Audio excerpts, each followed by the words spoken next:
মাটনের একটা দারুণ টেস্টি আর দারুণ ইজি রেসিপির জন্য আপনারা রেডি।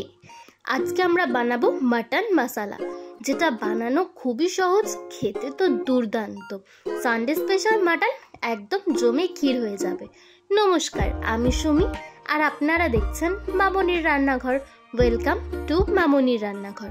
মাটন মশলা বানানোর জন্য এখানে আমরা 500 গ্রাম মটন নিয়েছি। আর মাটনটাকে আমরা প্রথমে ম্যারিনেট করে নেব। হলুদ গুঁড়ো, কাশ্মীরি লঙ্কা গুঁড়ো, ঝাল লঙ্কা গুঁড়ো, ঝালের স্বাদ অনুযায়ী, ধনে গুঁড়ো, জিরে গুঁড়ো। প্রথমটা আমি জিরে গুঁড়ো দিয়েছিলাম, একটু পরিমাণে কম, ধনে গুঁড়োটা বেশি। 1.5 চামচ পরিমাণে টক দই, আদা বাটা আর রসুন বাটা। এগুলোকে আমরা মিশিয়ে আধ ঘন্টার জন্য মটনটাকে ম্যারিনেট করে রেখে দিচ্ছি। আর এখানে আছে কাজু, চারমগজ, জয়িত্রী আর জায়ফল। এগুলোকে আমরা এই বেরেস্তার সাথে একসাথে পেস্ট করে নেব। আজকের যে মাটন মশলাটা হবে সেটাই কিন্তু এই মশলাটা দিয়ে হবে। এই মশলাটা আজকের মাটন মশলার মেন ইনগ্রেডিয়েন্ট। আমরা জল দিয়ে পরিমাণ মতো এটাকে বেটে নিচ্ছি।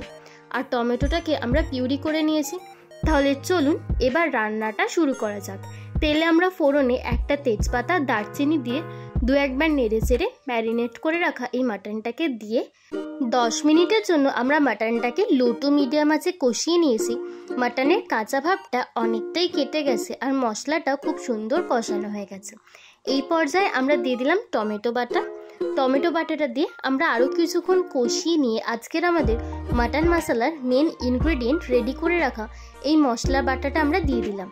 দিয়ে আমরা ভালো করে বেশ কিছুক্ষণ কষিয়ে নেব। আলাদা করে মশলা আমরা অ্যাড করব না, কারণ আমাদের সব কিছু মশলা আমরা মাটনটাতে আর ওই মশলাটাতে কিন্তু দিয়ে দিয়েছিলাম। শুধু দিয়ে দিচ্ছি স্বাদ মতো নুন আর চিনি। আমাদের মাটন থেকে কিন্তু অলরেডি খুবই ভালো গন্ধ বেরোতে শুরু করেছে আর মাটনটা কষানো হয়ে গেছে। এই পর্যায়ে আমরা সেদ্ধ করার জন্য দিয়ে দিলাম পরিমাণ মতো জল। জলটা দিয়ে আমরা আরও কিছুক্ষণ ফুটিয়ে নিয়ে মাটনটাকে প্রেসার কুকারে দিয়ে বেশ কয়েকটা সিটি দিয়ে নেব।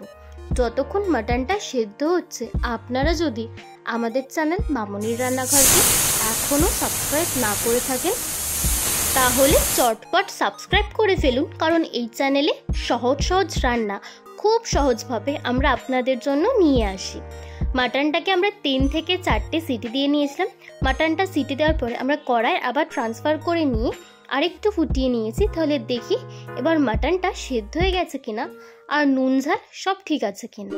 মাটনটা দেখে আমার তো অলরেডি জিভে জল আসতে শুরু করেছে।